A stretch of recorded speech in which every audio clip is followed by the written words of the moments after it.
Fala aí, Murilo. Beleza? Fala, Nilson, boa tarde. Maravilha, cara. Bem-vindos todos aí a mais um Bola na Fogueira, que é aquele quadro que eu mais me divirto aqui, que eu trago alguma dúvida ou algum assunto que o Murilo não faz ideia para desenrolar e pensar na hora o que fazer, como ajudar o empresário, tá? Porque esse é o nosso dia a dia, né? É ajudar o empresário que está no sufoco, está precisando de ouvir alguma coisa, está com alguma dúvida, está com alguma coisa para resolver ontem.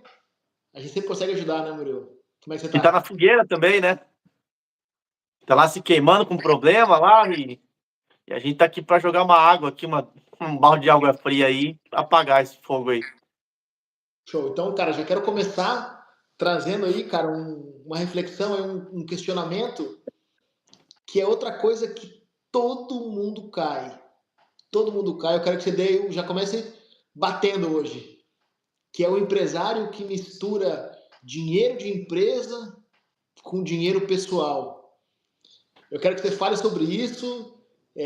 O que você encontra aí, cara? O que você vê? Como que você consegue ajudar o cara que está nesse erro?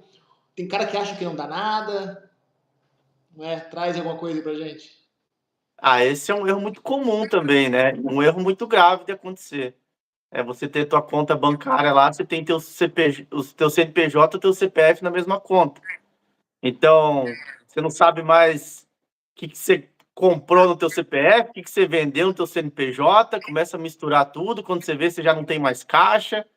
Quando você vê, você está tirando caixa da empresa para pagar a conta própria e tá aquela salada de coisa. Então, esse aí é o erro de amador de empresário. E parece, assim, um erro fácil de cometer, e é também, mas ele é muito prejudicial para a empresa. E é muito comum você pensar assim, não, empresas grandes já estão faturando e estão ainda nesse mesmo erro. Então, primeiro, você já não tem controle das suas finanças no teu negócio. Você não sabe já se ele tem um caixa, as contas se perderam já.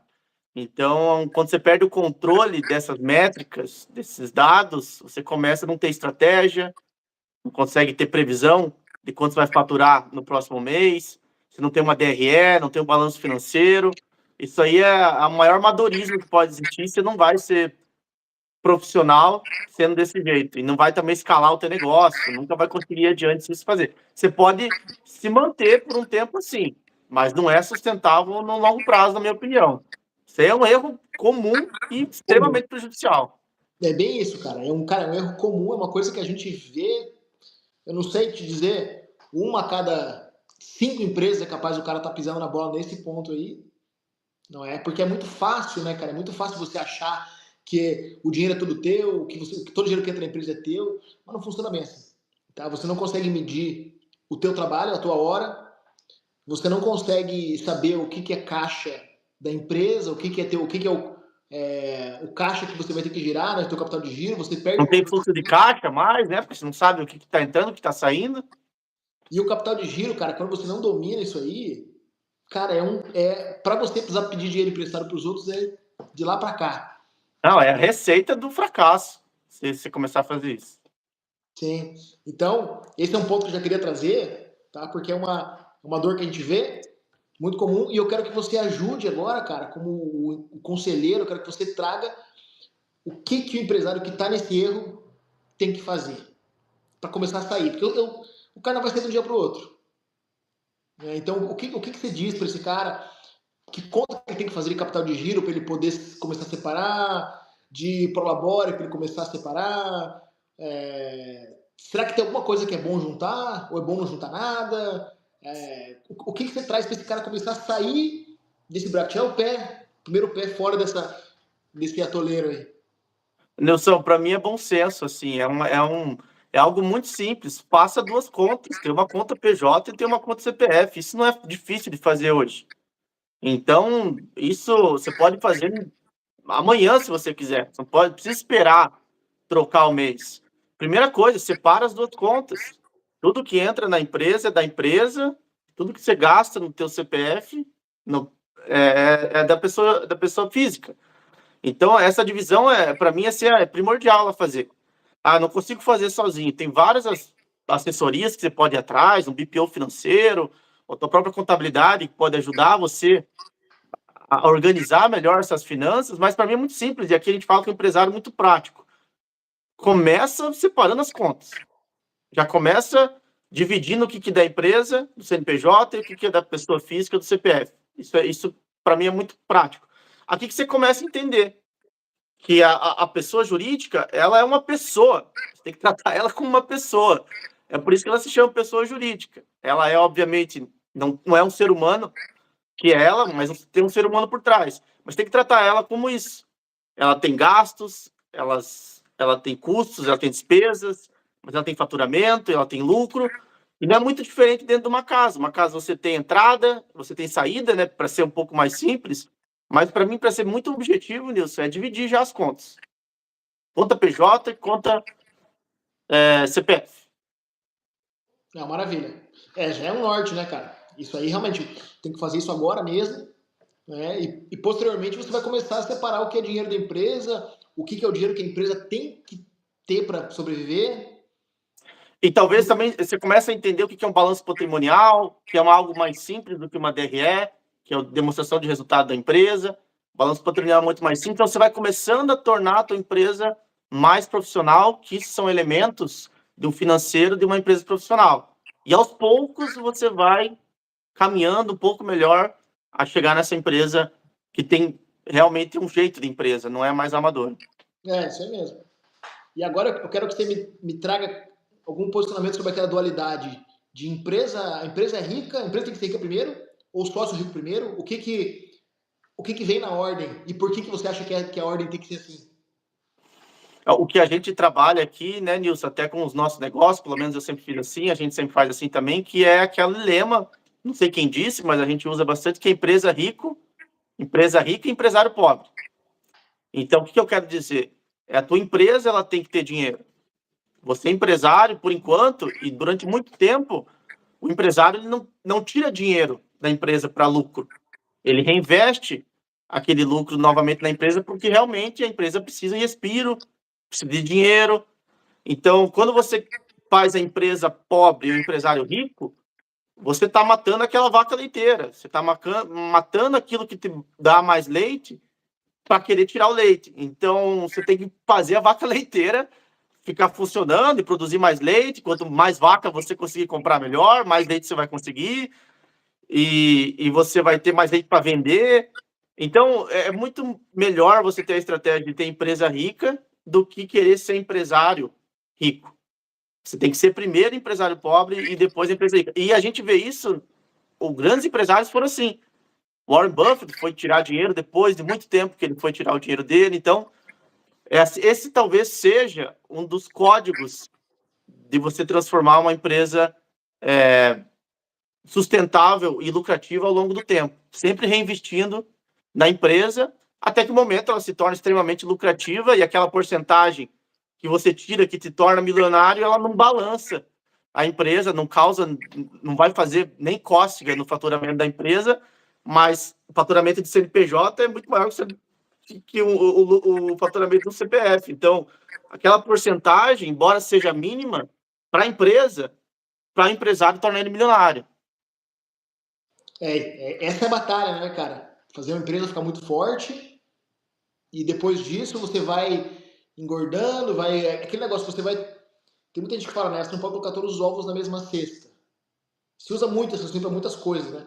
Mas tem uma coisa engraçada que eu ouvi uma vez, que era assim, tem que diversificar. Não pode pôr tudo na mesma cesta. Só que, cara, às vezes você quer diversificar, mas nem cesta você tem. Então, pô, tem uma cesta. Tem uma cesta firme, uma cesta forte. Aí depois você bota os ovos em outra, você arruma outra cesta. Então, exatamente. Você quer diversificar o quê? Não, concordo. E isso, para trazer essa metáfora também para a prática, tem um negócio que está dando certo, que está faturando, que está dando lucro, e aquele lucro você está reinvestindo. É igual uma bola de neve, ela vai se tornando cada vez maior, vai pegando mais neve, e quando você vê, ela está gigantesca. Mas, para o teu ponto ali, tem um negócio que funciona, em vez de querer ter vários negócios, são vários problemas diferentes, vários tempos para lidar, e você não tem todo esse foco, então é mais fácil você investir um negócio que vai dar certo, e analisar também se esse negócio está dando certo, esse é um ponto também, né? Até você encontrar esse negócio que dá muito certo, pode ser que você tenha vários negócios que não deem certo. Isso é muito comum também. Mas a hora que você encontra aquela galinha dos ovos de ouro lá, você coloca todas as cestas nela. Até você inchar ela, fazer ela, né, se tornar uma vaca leiteira, dois animais diferentes, mas aí você consegue ter outras galinhas, ter outros cestos, as oportunidades são diferentes que vão aparecendo para você também. É outro cenário. Mas esse é um cenário que acontece somente lá na frente. Tem que acertar uma vez, né? Exatamente. Outra coisa que eu queria trazer hoje aqui é a diferença, também é um raciocínio mais complexo esse. Lucro, faturamento. Tem muita gente que fala, cara, eu tenho que faturar 1 milhão por ano. Eu tenho que faturar 100 milhões por ano. Mas uma coisa que a gente já viu aqui é aquele cara que está faturando 4 milhões por ano e quer faturar mais, e o cara começa a faturar 8 milhões por ano e vem reclamar pra gente ali. Pô, eu ganhava mais dinheiro antes. Eu quero que você traga essa dualidade. Lucro, faturamento. Tá? Aquela história também que a gente fala que às vezes o faturamento é ego. É vaidade, né? Tem uma frase assim, né? Ego. Eu quero que você traga esse ponto pra gente aí. Lucro, faturamento. Mas para mim é muito o que você disse também, né, Nilson? Faturamento é vaidade. Porque se você faturava 4 bilhões e tinha uma margem de 50%, você tinha um lucro de 2 milhões. Agora, se você fatura 8 milhões e tem uma margem de 25%, você está faturando basicamente a mesma coisa. Só está trabalhando muito mais. Você está trabalhando muito mais, porque faturar mais é mais vendas, é mais entrega, é mais serviço, é mais produto, é mais estoque. Então, realmente a régua tem que ser aquele lucro líquido. Porque se a gente consegue melhorar a nossa margem,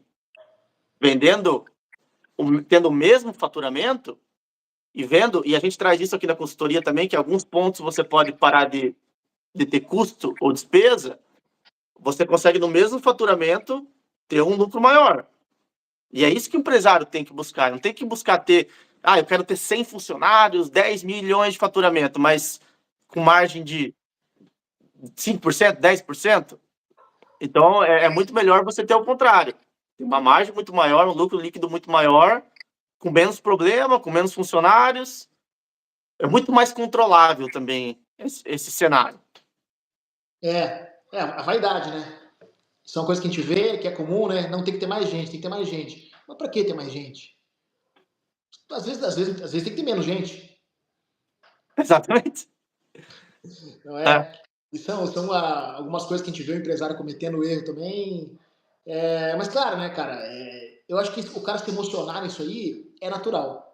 Mas tem que ter alguém que puxe pro chão de volta, né? Aí que a gente entra também, a gente consegue dar esse auxílio também pro empresário, né, cara? É sempre aquele outro ponto de vista. Porra, eu vou pegar uma fábrica a mais. Puta, mas pra quê? Precisamos de uma fábrica a mais? Cara, você consegue dar conta dessa fábrica a mais também? Será que no longo prazo vai ser interessante ter essa fábrica? Ou será que vai ser interessante ter 2 anos dessa fábrica? Aí às vezes é bom ter uma fábrica a mais. Não é? Exatamente. Vou comprar o ponto. Cara, legal, mas para que comprar o ponto? Por que não alugar? Por que não alugar um maior? Por que não alugar 2?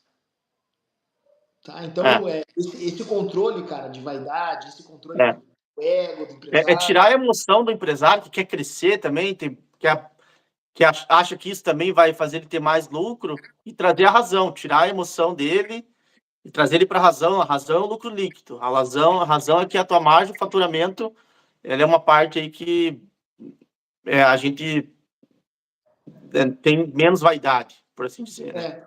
É isso mesmo. Controle de risco também, né? Cara, aqui é muito risco para pouco retorno. Exato. É esse caso também. Tem gente que é muito arrojada, né, cara? Tem cara que aceita correr o risco de 70%. Tem cara que não aceita. Tem cara que quer arriscar 10%. Então, todo esse controle também é interessante ter, né? Porque o risco de 80%, pode ser um salto gigantesco, pode ser um baita de um tombo também. Exatamente, mas é 80% de probabilidade de funcionar. É assim, o empresário ele corre o risco calculado. Assim, na nossa melhor consultoria, na opinião, a gente oferece essa sugestão de ter um risco calculado, porque o risco faz parte do dia a dia do empresário, não tem como ter uma bola de cristal, não tem como prever o futuro, ainda mais nesse ambiente que a gente está em que tudo muda A situação do país muda, a situação tecnológica muda, a situação até mesmo geopolítica muda também. Então, você nunca vai ter uma previsão de que daqui a um ano as coisas vão estar como você está imaginando. Muito pelo contrário. Então, você vai ter que correr mais riscos por causa disso, porque se tornou um cenário imprevisível. Mas correr risco também não é você fazer as coisas de qualquer jeito e dar um tiro no escuro. É você calcular aquele risco, analisar a situação e saber que tem um risco de não dar certo, mas tem uma probabilidade muito grande, analisado o cenário, dentro dos dados que você tem, daquilo funcionar. Então, eu sou a favor dessa estratégia de você ter risco calculado. O empresário tem que ter isso. Essa é a nossa vida. E eu quero trazer uma outra questão aqui, cara, que é sobre o equity, que é um ponto que a gente trabalha pouco aqui, porque a gente foca muito mais em desenvolver a empresa, mas vamos pensar agora, vamos trazer um pouco o equity, tá? Por que é tão interessante eu pensar no valor da minha empresa e não pensar no que eu estou ganhando, no meu lucro? Pô, estou lucrando aqui 40 pau por mês, estou lucrando 100 pau por mês. Eu quero ficar com esse brinquedo o resto da vida. A máquina de 100 mil por mês, eu quero ficar o resto da vida com ela. Mas por que é interessante a gente também olhar para o valor de mercado da empresa? O que você traz aí com relação ao equity mesmo? Equity versus lucro, sabe? Que até o próprio Flávio Augusto ele fala, eu vi um vídeo dele falando que o lucro é a gorjeta do empresário. O que você pensa sobre isso? O que o valor do mercado ele é exponencial, assim, também se só tem valor de mercado, você tem uma empresa com ações na bolsa de valores também, né? Esse é um ponto. Então, provavelmente eles têm muito mais essa experiência do que a gente, porque já vendeu a WhatsApp, já foi também uma empresa já teve ações e hoje, enfim. Mas quando a gente está falando de equity, valor de mercado, a gente está falando do valor da minha empresa. A gente está falando do lucro que ela rende hoje. A gente está falando do lucro que ela vai render nos próximos 10 anos. Os próximos 5 anos, que eles usam a estratégia de fluxo de caixa descontado, e não vale a pena a gente entrar aqui nessa parte tão técnica. Mas quanto que aquela empresa, ao longo do tempo, ela vai faturar, ou vai me render de lucro? Então, a gente começa a falar de valor do equity da empresa. Então, é o equity que a gente tem que ver. Não o lucro hoje. É quanto ela vai me render ao longo daquele tempo. E, óbvio, o empresário tem que estar sempre aberto a vender algum tipo de participação da empresa dele, ou até fazer um IPO, que é uma oferta pública de ações de bolsa de valores. Você capta muito dinheiro nessa estratégia também. A gente vê empresas que estão fazendo isso. A Tesla fez isso recentemente também. Então, você capta muito dinheiro. Então, você enche muito o bolso da empresa e para estratégias, para talvez projetos que necessitem de muito dinheiro, isso é uma forma de você captar valor. Mas, para responder a tua pergunta ali, Nilson, por que o equity é diferente de lucro? Porque os valores são diferentes também, na minha opinião.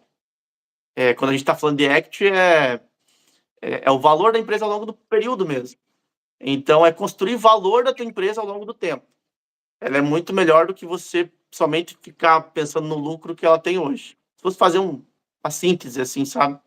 Sim, tem um raciocínio, né, cara, que qualquer empresa que é criada, ela só tem 3 caminhos possíveis. Não existe um quarto caminho possível, são 3. Ou ela vai fechar, ou você vai vender, ou alguém vai assumir a empresa. Não é? Então, quando a gente pensa sobre vender uma empresa, isso a gente vê acontecendo com alguma frequência por aí, né, cara? Empresas que não necessariamente vão para a Bolsa de Valores, que buscam mercado fora, mas muita empresa que incorpora outra, empresas maiores que vêm e começam a ter um monopólio do segmento em alguma região e tal, começa a comprar as outras, né? Esse que é o ponto que eu queria trazer para você do equity. Acho que eu me expressei mal ali. Que é nesse ponto de você ter uma empresa com processos definidos, com produto, com cara, com marca, que é tão importante a gente investir nisso, na empresa. A gente fazer a nossa empresa ter uma cara mesmo.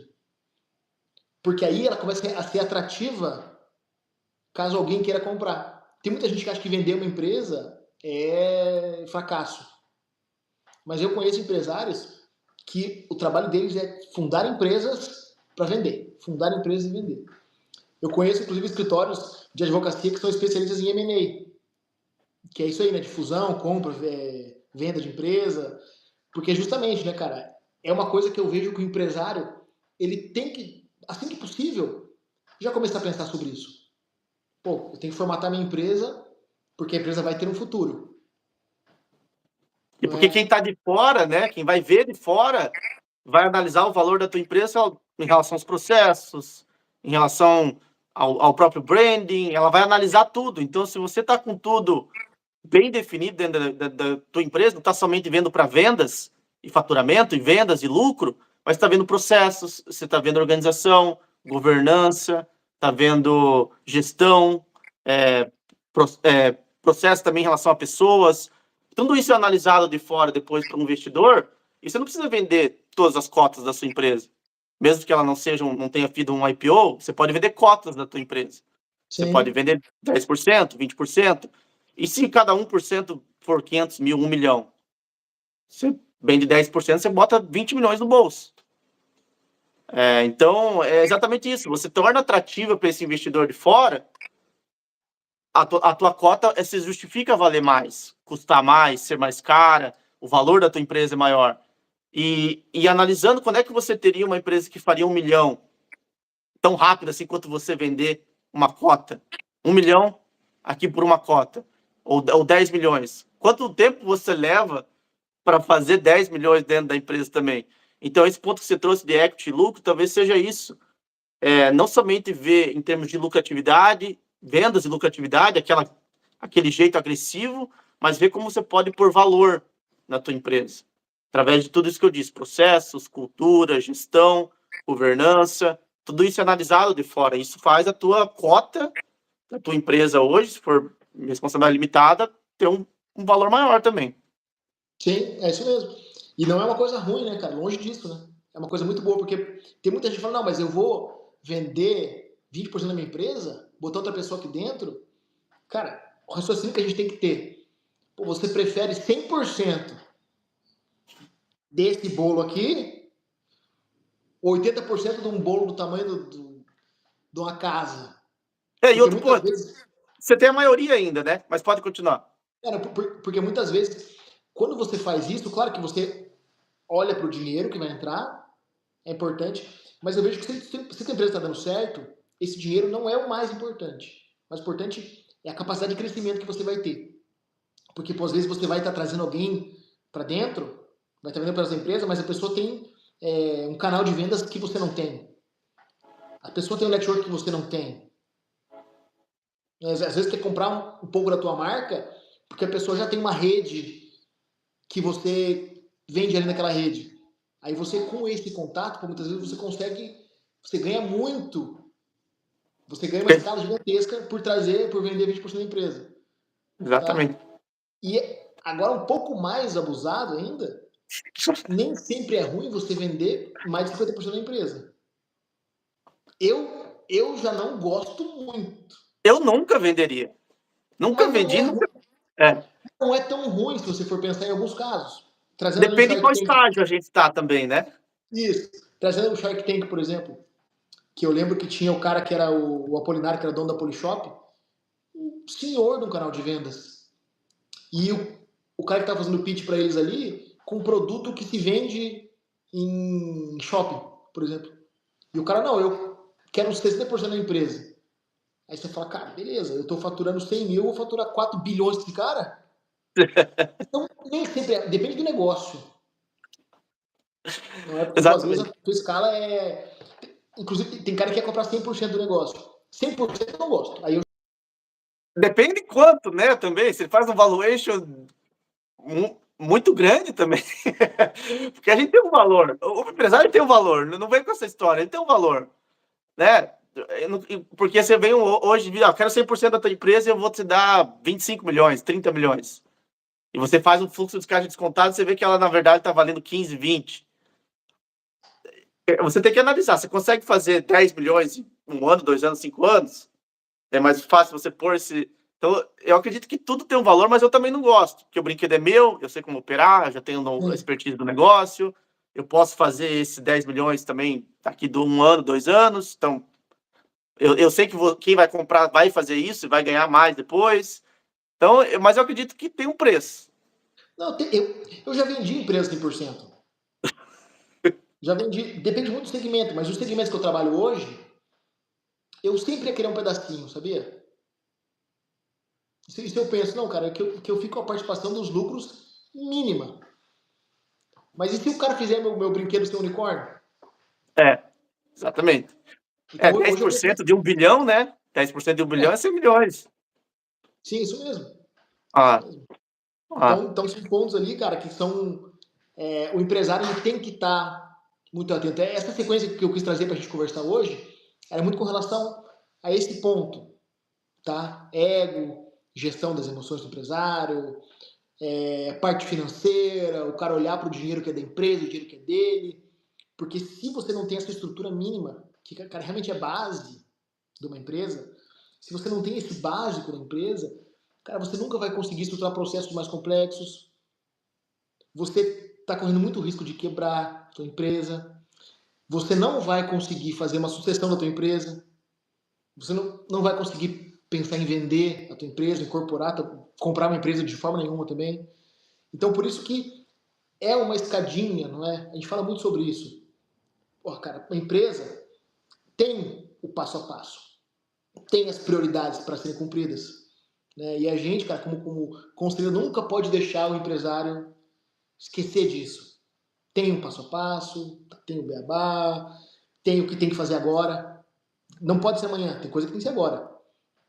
Tem as coisa que é muito prioridades. importante, mas pode ser no que vem coisa muito importante, mas tem coisa que não pode ser. Exatamente. Até questão de registro de marca, que a gente pode falar um dia sobre isso, não é? Então, cara, realmente, essa esteira, a parte financeira, o empresário tem que se atentar, tem que olhar para o agora e tem que olhar para frente também. Exatamente. E esse negócio que você trouxe de registro de marca é interessante porque parece tão básico. Ah, eu não registrei a minha marca. Mas se alguém registra a tua marca na tua frente, você pode perder o direito de usar ela e todo aquele reconhecimento que você teve no mercado, do teu negócio, você pode perder da noite pro dia. Você pode perder de um mês para o outro. Você pode pagar multa se você não fizer. Então, trocar fachada, trocar toda a tua identidade visual. O problema que isso não pode causar é um negócio tão simples, que era ter registrado essa marca. E a gente sabe aqui da nossa experiência, nossa prática, que muitas empresas ainda não registraram a marca, ainda não consideram isso como um asset, que está no valuation da empresa. Mas tá, você tem um registro da marca, quer dizer que você pode operar ela dentro do prazo estabelecido com liberdade. Isso te dá muita segurança jurídica para fazer negócio. Então, é o que você trouxe, algo tão elementar que pode se tornar uma prioridade, dependendo do caso, mas pode passar despercebido pelo empresário também. Isso mesmo. E quando a gente fala básica, eu não gosto de falar do básico no sentido de fácil. Eu gosto de falar do básico no sentido de alicerce. De Não é? fundamento. Que se você não tem isso aí, o que está em cima não está seguro. Exatamente. Aí você não pode ter segurança mais de que o negócio vai se manter por um longo período de tempo. Sim. Mas é isso aí, Murilo. Cara, muito legal nossa conversa de novo hoje. Bola na fogueira. Você saiu bem, como sempre. Amanhã estamos de volta por aí, não é? Mas amanhã tem, né? A gente vai falar de vendas amanhã, né? Do zero empreendimento, a parte fundamental. A gente sempre traz o mesmo lema aqui, Nilson. Empresa funciona sem nada hoje, sem qualquer departamento, mas ela não funciona se ela não vender. Inclusive, se ela não vender, você não tem nenhuma empresa ainda, para ser sincero. Mas você pode muito bem estar vendendo e não ter outros departamentos. Então, algo tão elementar, fundamental, que tem que ser tratado com prioridade para quem está querendo começar um negócio, tem que entender de vendas desde o começo, como que funciona, como que é. Enfim, tem papo bastante para a gente falar amanhã. Não, maravilha. Também deixar um abraço pro pessoal que interagiu hoje aqui, que acompanhou essa live. Tá? Amanhã a gente está de volta aqui. Tá? Um abraço aí, Pablo. Um abraço aí, Samuel, Rafael. Amanhã a gente está aqui, a partir das 13h45, falando mais sobre empreendimentos, falando mais sobre empresas e a nossa forma de lidar com isso. Fechou? Ah, eu não sabia que ia me tornar esse, mas deixa o like, né? Sempre gente, sempre ouve, né? Me tornei essa pessoa, cara, mas deixa o like aí que ajuda a gente. Se não, também paciência. A gente tem que melhorar o Fechou. produto, então, se não tiver like. Isso aí. Valeu, Murilo. Um abraço, Nilson. Até amanhã, cara. Deus abençoe a gente.